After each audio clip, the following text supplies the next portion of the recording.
If you have trouble getting your dog to sit when asked, or lie down, or get them into heel position, or you want to do any type of obedience or tricks, then this game is going to be where you need to start. With positive training, a lot of how we teach our dogs is through a concept called luring. And it's where we have a piece of food in our hands and we're able to move our dogs around wherever we need them to be. Yes. So that we can get them to the end position where they get their treat.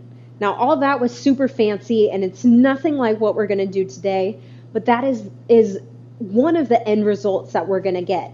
And I'll even show you a couple of, you can get them into heel position really quick, or you can get them into middle position really quick. There's so many things that you can do. Come. You can get them into a down position. Yes. There's so many things you can do with luring. Free. That's stuck. That's okay. And it's so important, especially when you're starting to train your dog, that they understand that it's a good thing to follow your hand. A lot of dogs get stuck and they don't follow your hand very easily. This game solves all of that. With this game, I would be absolutely prepared with a towel or some type of way to wipe slobber off your hands because you are going to get real slobbery real quick. So I'm going to have treats or kibble in both of my hands. Ideally, you're going to do this with food, not with toys. So I have a few treats in my hands, probably 3, 6, and then 3, 5. 6 and 5. It doesn't matter, just a small handful.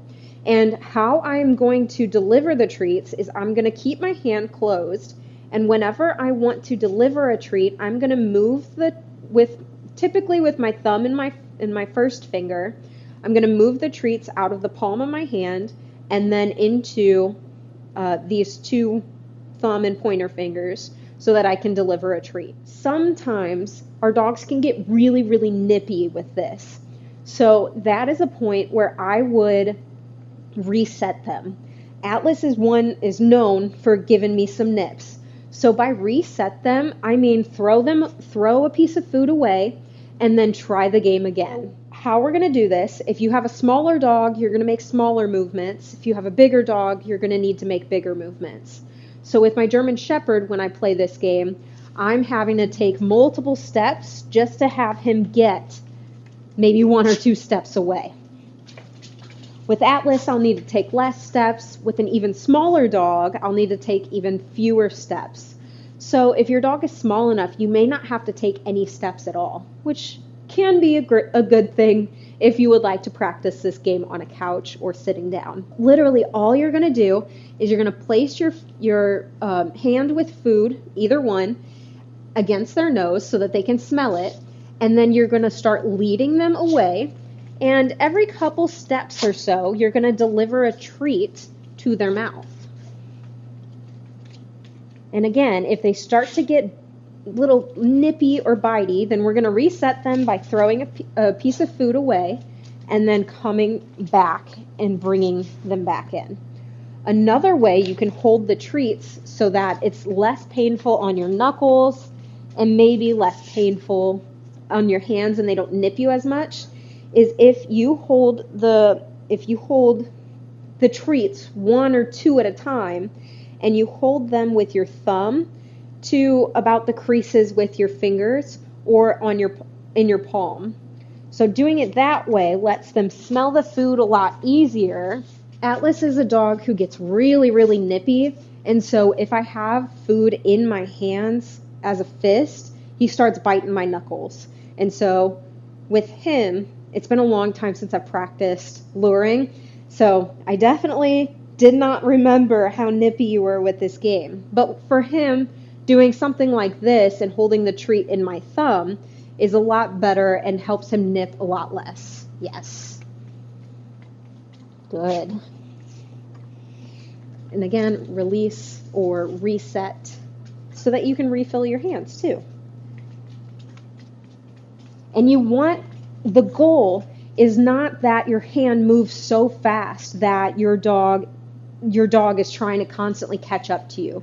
You want to move slow enough that your dog's nose is on your hand the entire time, or as close to it as possible. So if your dog is moving slower than Atlas, that's okay. You want to go at your dog's pace. Yes, good boy. You want to go at your dog's pace and not my dog's pace.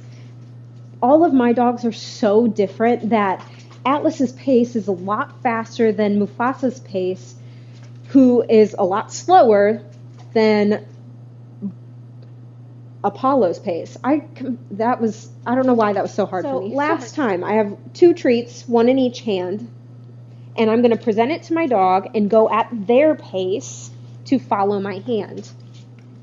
Whenever they get really good at this, then you can start speeding it up and seeing what happens when you go faster and faster. I don't even know what's going to happen with Atlas. I know the arousal level, when you increase the speed, the arousal level of your dog will go up.